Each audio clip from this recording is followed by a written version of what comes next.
It's a little surprising to see so many of these happen in one. There on Indiana, on hold there, but then that is a technical. Did Lexie Hull just write the coldest chapter of the Indiana Fever season with one move? She took an elbow to the face, bled for it, and somehow got slapped with the technical.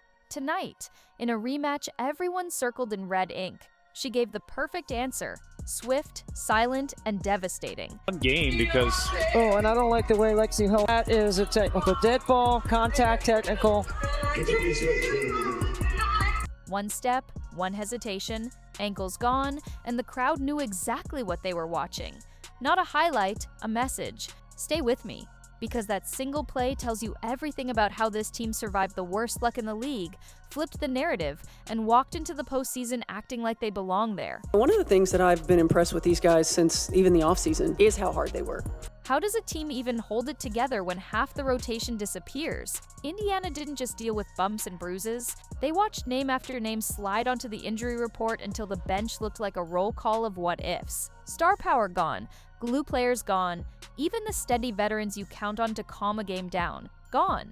It would have been easy to mope, easy to blame the schedule, the whistle, the basketball gods, but this team did something much harder. They showed up, they worked, and they refused to be embarrassed. If you want to know what grit looks like, it's not a motivational poster. It's a Tuesday practice where the only healthy wing is learning a brand new role because there literally isn't anyone else. Losing the headline name in the middle of a breakout year can crush a locker room. You feel that hollow in the arena the first night she's not out there. That weird quiet in warm-ups, that sense that the season just changed from full color to something washed out. But the Fever refused to live in the silence. They rewrote the soundtrack on the fly, and they did it the hard way. Possession by possession, game by game, until you could tell something had shifted. The team that was supposed to limp across the finish line started running straight at people. Somewhere in that storm, Kelsey Mitchell became the eye of it. Not with big speeches or fear of God theatrics, but with buckets. Every night, 20 points felt normal. Every night, the scouting report dared her to beat it. She did anyway. When defenses loaded up and pushed her out to the logo, she bent the floor back with a first step that looked like a trapdoor opening. When they funneled her to bigs, she met them with floaters, lefties off glass, or that little stop on a dime pull-up that drops like a hammer. It wasn't fluky, it wasn't streaky, it was relentless. Call it what it is, the kind of season that forces people to stop talking about what the Fever don't have and start noticing what they do. An elite scorer who changed their ceiling. But even a star fire needs a steady wind or it sputters. That's where Aliyah Boston came in. She didn't chase headlines, she chased rebounds. She sealed in the post, absorbed contact like it was part of the scout, and turned second-chance chaos into layups that look simple until you try to do it with someone hanging across your shoulders. You could circle her impact in every tight fourth quarter, the extra tap-out, the verticality at the rim, the quick outlet that kick-started a run. When rotations broke, Boston was the duct tape. When bodies were missing, she was the presence that didn't flinch. Every team swears they want reliability. Indiana actually had it, wearing number in the paint, anchoring a defense that could have snapped but didn't. And that's the part a box score never gives you, the decisions under pressure. This group started defending like their rent was due. Closeouts got sharper, switches hardened into walls, hands bothered passing lanes until even clean catches felt expensive. You could see it in the way opponents hesitated, the way possessions ended in rush jumpers, the way coaches barked and shuffled lineups like card tricks that didn't fool anyone. The Fever weren't lucking into stops. They were building them brick by brick. Now here's where the story tilts. You know that point in a season where a team decides who they are? For Indiana, it happened when the schedule and the standings said no, and the locker room said try us. Hardship signings didn't just plug holes, they won minutes.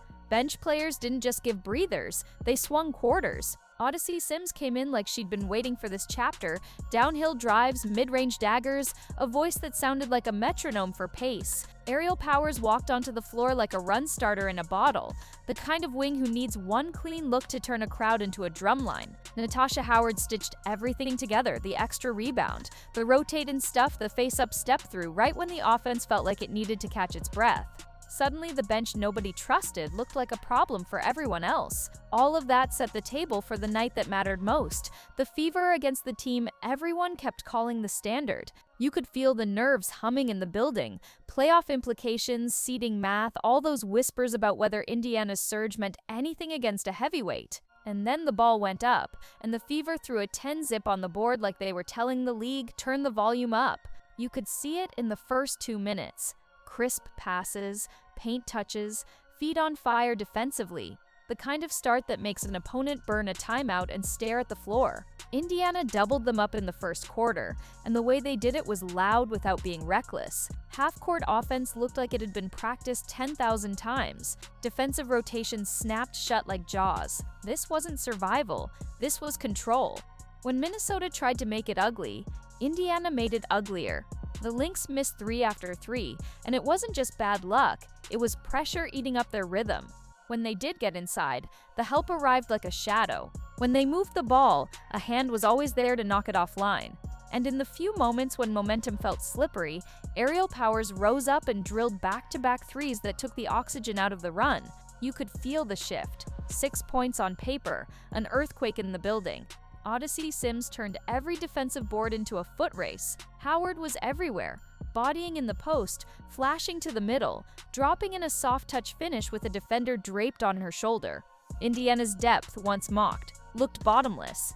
By halftime, the Fever weren't hoping to hang on. They were laying rails and riding them. The second half turned into a clinic in pace management, and that's how winning teams live in tight games. Value the ball, value the shot, value the next stop. It's not glamorous in a transcript, but in a huddle, it's gold. By the fourth quarter, the noise in the arena wasn't just loud, it was confident. You can always tell. The applause turns from surprise to expectation. The players hear it, the refs hear it, the opponent hears it. And then the clock got honest. Indiana up, Minnesota frustrated, and the Fever closing the door. But even as the team win settled in, the building and the timeline couldn't stop talking about one moment. It didn't belong to the box score, and that's exactly why it mattered. It belonged to Lexie Hull. Let's rewind the tape that Fever fans have been replaying ever since the last time these two teams met. Hull took an elbow to the face. She hit the deck. She bled. And somehow, the whistle punished her. It was one of those calls that sticks like a thorn. You walk off the court replaying it in your head. That's not just pain, that's insult. So when the rematch came, the air tasted different. You didn't need a pregame speech to explain it. Hull took the floor with a calm you can't fake. Not a scowl, not a grin, just the kind of quiet that means she's already made a decision about what happens next. Then the play, top of the key. One dribble to the left, a pause no longer than a heartbeat, and the sudden cut back across the grain. Kayla McBride lunged to shade. Her weight shifted. Gravity did the rest. The sound you heard next wasn't laughter. It was eruption. Teammates out of their seats, fans halfway onto the court with their whole bodies. That half second where even the broadcast couldn't decide whether to gasp or yell. It looked like a crossover. It felt like justice. Hull didn't stand over anyone. She didn't point. She just ran back on defense with that look athletes get when the scoreboard is the only part that matters. But everyone else did the talking for her. Clips flew, captions wrote themselves, and Indiana fans finally had something to hold up against the memory of blood on hardwood. It wasn't dirty. It wasn't reckless. It was basketball, played at a speed and a temperature that makes mistakes expensive. That's the poetry of the game. The same court that humiliated you a week ago can hand you the pen and let you write the next stanza. And here's what people missed if they only saw the clip. Hull was doing the work long before that move. She shadowed guards off screens, wedged underneath bigger wings to steal rebounds she had no business getting, and turned passing angles into illusions. If you were wearing a Lynx jersey and trying to find a rhythm, Lexie was the static in the speakers. That's why the night meant more than a single stumble. It was the sum of every hard hedge, every contested catch, every small win that drains an offense drip by drip until the fourth quarter gets real quiet. Now, let's talk about what Sophie Cunningham would have said after seeing that. If you know Sophie's history, you know she's built for games with sharp elbows and sharper memories. She's taken hard fouls, given out receipts, and never been shy about calling out nonsense when she sees it. If she's on that bench in street clothes watching Lexie spin McBride into the floor, she's up first, yelling the kind of "that's how you answer" that cuts through a huddle. Sophie respects toughness that doesn't need theatrics. She would have loved the silence after the move, the no taunt, no look back, next play energy. Because that's exactly how you flip a narrative without feeding it. From a player who's been in the middle of plenty of drama, that kind of clean payback is chef's kiss. And knowing Sophie, she would have had words about the bigger picture too. Not just the play, but the weeks leading up to it. Every borderline hit, every shrug from the whistle, every play on that never seems to favor the same team. She's been fined for saying the quiet part out loud before, and you get the sense she'd deliver the same message to the league without changing a syllable. Protect the players, call it straight, and stop asking teams to accept rough nights like they're just part of the scenery. Even from the sideline, that voice matters. It gives the locker room permission to stand up for itself, loudly, but within the lines. There's a reason that matters right now. Culture doesn't change when your stars hit 15 threes. Culture changes when the 10th woman in the rotation believes her 2 minutes at the end of the third quarter can tip a game. It changes when a hardship signee checks in and you don't hold your breath. It changes when a wing who used to be a spot-up option becomes your best chaser and your most dependable 36 minutes. You turn your head and realize the Fever aren't just surviving, they're teaching each other how to win. Look at the way they finish quarters now. Early in the year, you could feel the air leak out of a 5-point lead in the last 90 seconds. Now you see them stack stops, milk clock, and hunt the best look like they're shopping with a list. That's a team that's been burned and learned.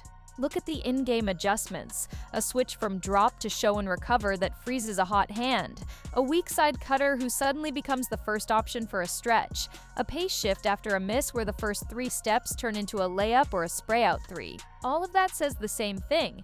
They know who they are, and they know how to wear an opponent down. And don't ignore the sideline presence of the ones in street clothes. You could see it in the way timeouts felt, voices everywhere, hands directing traffic, eyes locked on matchups like chessboards. When your stars can't play but still act like they're on the floor, that's leadership that doesn't need a stat line. It keeps the edge sharp. It turns a bench into a second coaching staff. It tells the ones on the court, "We've got you," which is exactly what this team has been telling each other since the injuries started piling up. If you're a Fever fan, you've been through it. You've watched years where rebuild meant patience without payoff. You've seen talent walk in with hope and out with frustration. That's why this season hits different. It's not just the wins, it's the way they feel, earned, tough, collective. A winning record after nearly a decade without one doesn't happen by accident. It happens because enough players refuse to let the old story write itself again. And now that the door to the playoffs is open, nobody in that locker room is treating it like a photo op. So what does this all mean when the lights get brighter? First, it means Indiana is nobody's warm-up act. The defense scales in the postseason. Grit scales. Role players who've already carried more than they were supposed to, they scale too. Mitchell doesn't run from spotlight games. She tends to set the tone for them. Boston's game is built for the cruelty of playoff possessions where every inch is a fist fight. Powers and Sims bring the kind of fearless shot-making that flips a road quarter in your favor. Howard's veteran muscle shows up every time whistles get tight. And Lexie Hull? She's not waiting around for permission anymore.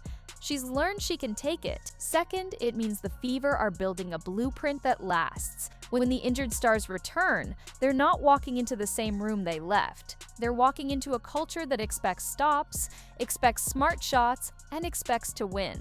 That's the difference between a fun underdog stretch and a foundation. You can hear it in the post-game interviews now. Less surprise, more standards. Less "we needed that one," more "this is who we are."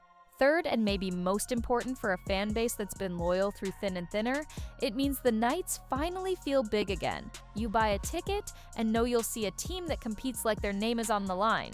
You turn on the TV and know you'll get a game with bite. You open the app and know the first clip you see might be something you talk about for a week.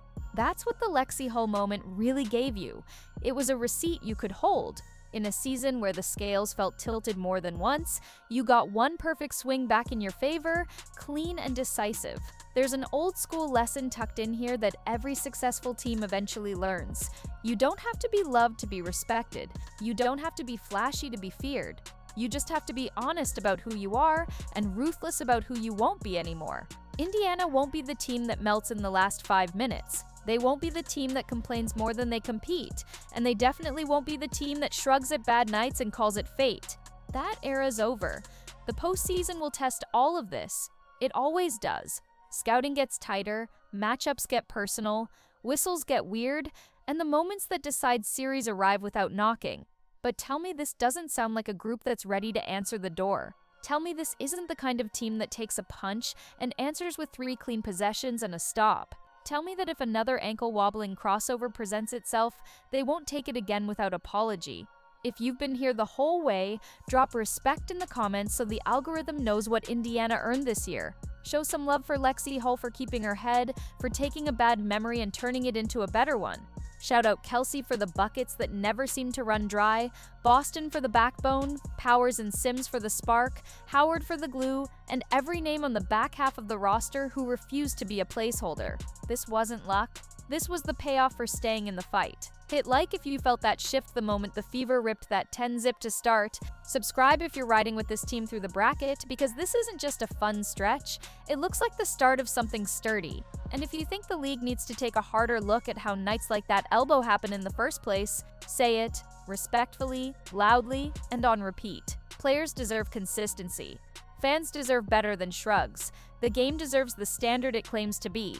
Tonight, Indiana didn't ask for respect. They took it. And if you want the short version of how, it's this. A battered roster found its voice, a quiet wing wrote her answer in footwork, and a franchise that forgot what momentum felt like remembered it all at once. The Fever didn't stumble into the playoffs. They walked in carrying a message. Consider it delivered. Keep your notifications on. We're breaking down every game, every adjustment, every moment that shapes this run. Until then, let me leave you with one last thought. Sometimes the season doesn't start when the calendar says it does. Sometimes it starts the night a player you didn't expect picks up the pen and writes the first sentence you can't stop reading. For Indiana, that sentence was simple: no more apologies. Here's the part nobody can fake when the bracket drops. The little habits that win ugly. 2-for-1 awareness, taking the hit to draw the charge instead of swiping for a miracle steal, hitting the weak side tag early so the lob never leaves the passer's hand. Indiana started stacking those details like bricks. Watch their end-of-quarter possessions lately. The pace slows just enough to hunt the mismatch without letting the defense load up.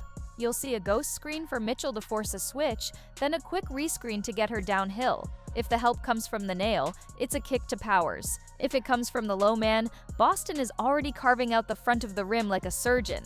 That's not luck. That's organization paying rent on time. There's also a very old-school thread running through this team now. Defend, rebound, share. The game doesn't need to be reinvented when the lights get harsh. You keep people in front. You finish possessions on the glass. You make the extra pass even if it costs you a shot on your personal reel. The Fever have leaned into that. It's why the threes they do get are rhythm threes. It's why late clock looks don't feel forced. It's why the last 2 minutes look calm on their side and chaotic on the other. That's how you win in April basketball, by playing grown-up possessions in a league that punishes laziness. Here's a small moment that tells a big story. Third quarter, game getting slippery, and Indiana needs a settler.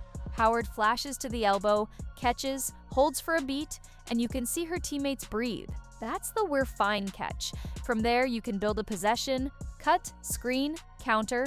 The ball finds Mitchell coming off a curl, and the jumper falls like it was supposed to from the start. Not a highlight, not a poster, just control. The kind of basket that stops a 7-0 run from becoming 12-0. The kind that wins series. If you want an X and O that's been money, circle their after timeout stuff. Slip actions when opponents overplay the pop, Spain pick and rolls to stress the low man, Horns entries that start with a Boston touch and end with a duck in on the weak side for a layup. These aren't exotic, they're dependable. And dependability is gold. When whistles get interesting and fatigue tries to cut your IQ in half, that's where coaching and trust show up on film. The Fever trust what's being called, and more importantly, they trust each other to make the second and third read if the first one is covered. Now picture the playoff atmosphere. Road arena humming, crowd baying at every contact, officials feeling the temperature rise. This is where the Fever's new spine matters. First, composure is a weapon. You'll see Sims pick up full court for just 2 dribbles, then peel off little pressure, big message. You'll see Hull give a forearm at the free throw line to deny a clean catch, then release without fouling. You'll see Boston set a screen that rattles a ribcage, legal, firm, uncompromising, and create daylight for a shooter. That's playoff basketball done the right way. Not dirty, not cheap, just honest, physical, and on time. And let's be real about the whistle, because fans will be watching it like hawks. Indiana can't control it. What they can control is the first hit. Meeting drives outside the charge circle instead of trying for chase down blocks. Verticality instead of swipes. Two hands to the ball on rebounds so tie-ups become fouls on the other team, not loose possessions. Those are the little refs-proof plays that force the game into your kind of night. It's not glamorous, but it travels. There's also a heartbeat you can't chart. Call it pride. You hear it in the way veterans talk on dead balls. Short, specific, respectful. You see it when a rookie sprints to lift a teammate off the floor before the camera can even frame the fall. You feel it in the crowd too. Indiana fans have always appreciated lunch pail hoops, blue-collar defense, the extra pass. That's why this version of the Fever is catching on. It's not all flash and filters, it's substance with a little swagger. It feels like basketball is supposed to feel. Looking ahead, imagine how this foundation hardens when the injured come back. The spacing gets wider, the pace gets nastier in the first 8 seconds, the gravity of a healthy scoring phenom draws an extra defender out of the paint, and suddenly Boston is eating at the rim without a crowd. Cunningham's voice and edge returns to the wing rotation, and matchups get friendlier because Lexie's minutes taught her how to live in the fire. That's the real win of a season like this. A rotation that used to be 7 deep without confidence becomes 9 or 10 with it. Depth isn't names, depth is trust. And let me say this straight to the Fever locker room energy that's been building, you've earned the right to play simple and play free. The pressure belongs to the seeds who were anointed in October. You're the problem they didn't plan for. Tougher than your record, smarter than your scouting report from 2 months ago, and meaner on the glass than they're ready to be for 5 games. That's a good place to be. That's the place where upsets start. Not with one miracle night, but with 3 or 4 honest, repeatable habits that travel. As for Lexie Hull, don't let anyone reduce her season to one viral clip. Keep the clip, enjoy it, frame it, meme it if you want, but remember the hours that made it possible. The footwork, the film, the conditioning that lets you change speeds in the 34th minute like it's the 4th. That's the stuff other players respect. That's the stuff coaches trust. And that's the stuff fans will ride with long after timelines move on to the next shiny moment. If you're watching this and you felt that same shift, the one from maybe to we're here, drop no more apologies down below so the team can see it. Hit like if you believe defense, rebounding, and the extra pass still win when it matters. Subscribe if you want breakdowns after every playoff game, what worked, what broke, and how Indiana can press the advantage. And show some love for the bench mob in the comments, the names that didn't headline, the minutes that saved halves, the possessions that turned series, because when the book gets written on this season, it won't be a fairy tale about luck. It'll be a manual on how to build something sturdy when everything looks fragile. It'll be the story of a roster that decided the old reputation could stay in the past where it belongs. It'll be a reminder that basketball rewards the teams who show up, take the hit, make the next play, and then the next one after that. That's the Fever right now. And if you're the next opponent, you'd better pack your lunch, because this group isn't here for a cameo. They're here to work.